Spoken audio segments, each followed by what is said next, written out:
was just like Syracuse. They wanted to open on July 4th. They called me in June. 8th. Wow. And they wanted me to come up immediately. Amazing. I said, well, my mother wants me to go to graduation. So I came to 16 in 2 weeks, like in 18 days I got the theater going. Wow. But there was a company there, and they had been rehearsing a show, and they had a director and all that.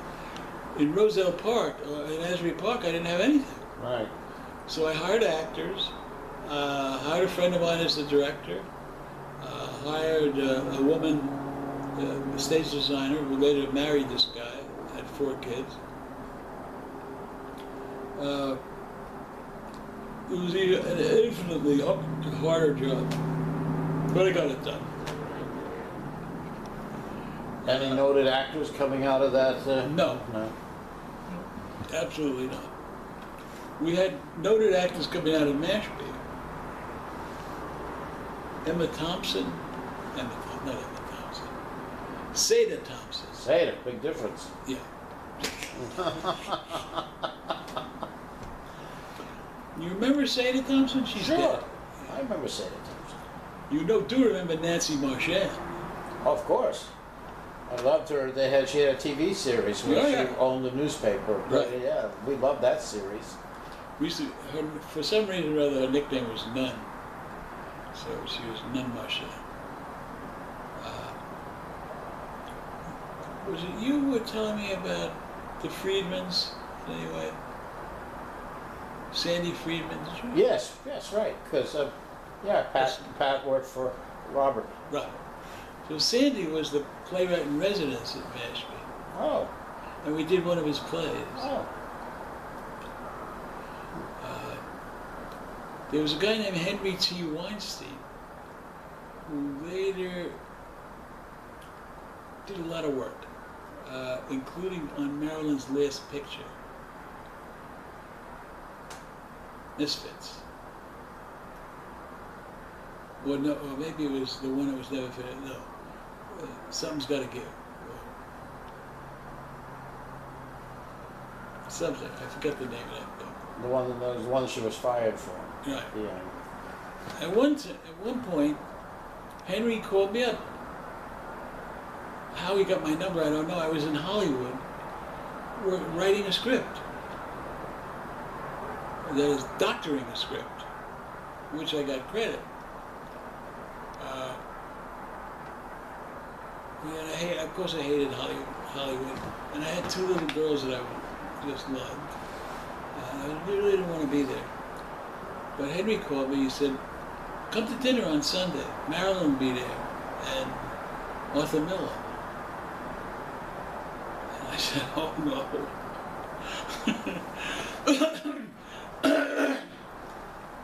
He said, you're crazy, come and have fun, I want to see you anyway. But I imagined that this is going to have at least a couple of B-list stars, producers, whatever. And eventually, they would ask me what I'm doing in Hollywood. And I had to tell them I'm working for these 3 schmucks, doctoring a script. And I was mortified that there was a pipsqueak job I had compared to what they were doing. So I said no. What an idiot. Yeah, I was an idiot. I can see the headlines now. Marilyn pleased Miller for screenwriters. Right. Yeah. Exactly. Marilyn and I would have hit it off great. I think so. Because I was madly in love with her anyway. Who wasn't? Well, it takes, Okay, it so- takes a greatness of spirit to pass up a meeting like that. It's true. And where am I now? Well, where were you? You were doing the summer theater, Oh, summer Asbury Park, and now you're out of work again at the end of the summer. Out of work, and I just want to write.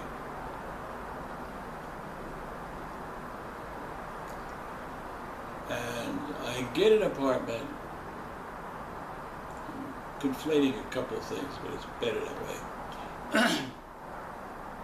On Bank Street, opposite what later became Uta Hagen and Herbert Berghoff's studio. Oh.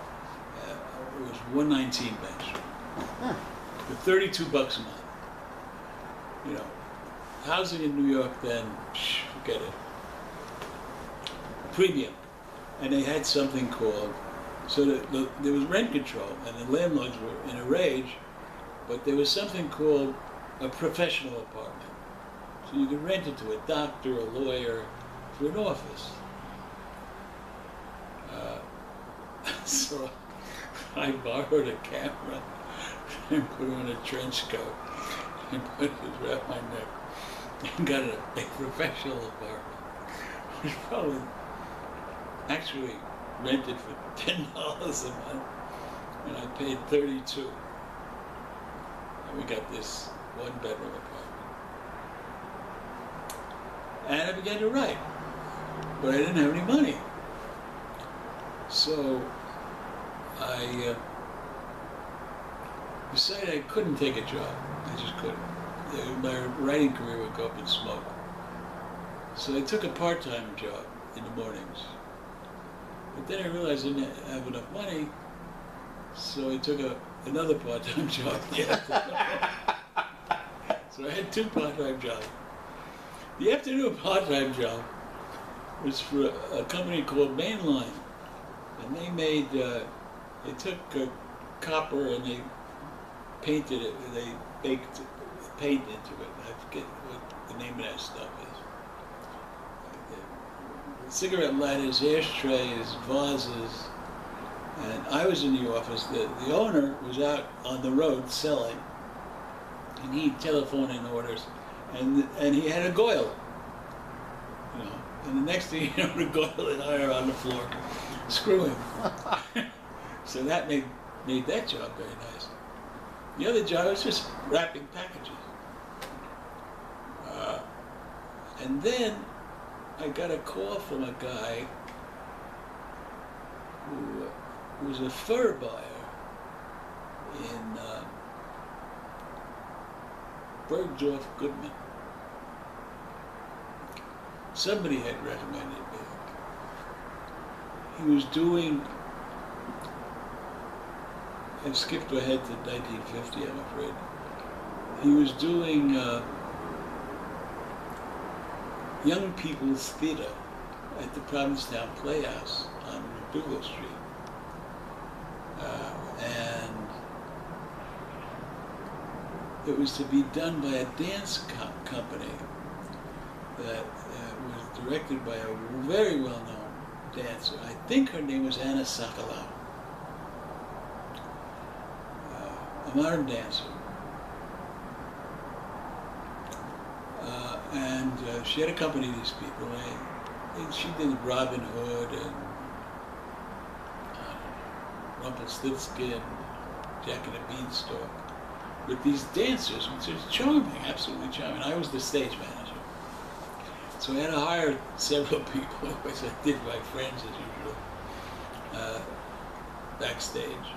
And it ran over the weekend, Saturday and Sunday. It was very successful, except after a while, I don't remember how long, television reared its ugly head with Saturday morning cartoons. Oh, you couldn't compete. Yep, you couldn't compete, so that folded. And I continued to starve and borrow money and all that. And I had a friend named Irving Buckman who became a fairly well-known East Coast makeup man. He did a lot of features. He did the one with John Voight and Ratso Rizzo. Oh, sure. Whatever movie that was. He did that among many others. And so he had a brother who was a makeup man. That's all he ever wanted to be.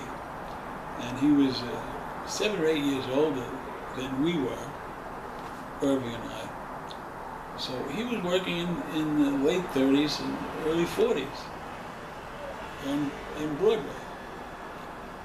Now, at the end of the war, along came something called the American Theater Wing School of the Theater, which was set up to train and give experience, further experience, to returning GIs who wanted to act. And he was teaching makeup there. And we liked each other. And he would say, well, if you come Thursday night, I'll buy you dinner. And he used me as a model. So he wouldn't have to use one of the people in the class. So everybody could watch what he was doing. So I did that. 4 or 5 months, 6 months. By which time, I'm staggering under a tremendous debt, I'm pretty sure. And so one day he says to me, he says, are you going to continue this way? Or do you want a $90 a week job? So I said, you can get me a $90 a week job? Yeah. You want it? I said, yeah. He said, go to NBC tomorrow. Here's the woman, see this woman. That's all there is to it? I said, yes. He said. So I go and see this woman. She said, so you're Bill Herron, okay. Here's a schedule for next week. Wow, that was tough. I mean, nothing. Never seen it and say, do you know what you're doing? This was, you know, my favorite image is you take a cane, you stick the curved end out the window. Somebody goes in, you pull him in and say, you're the director. You know? I mean, television was blossoming, and it was live television.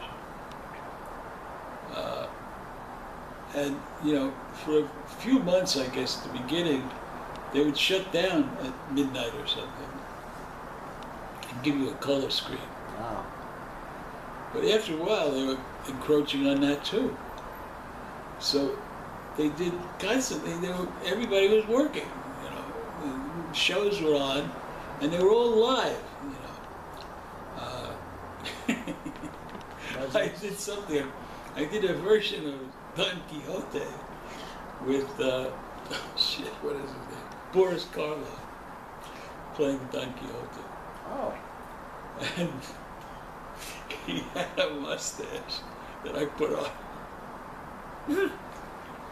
Sure enough, Fell off.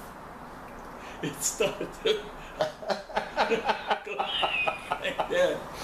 And so they cut away the stage manager, what they call the floor manager.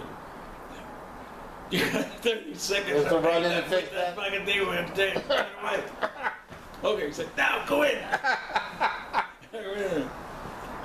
Because you can get caught on camera. Sure, that's happened. Anyway. Of course, I did another one, like, several, where there was a fight scene, you know.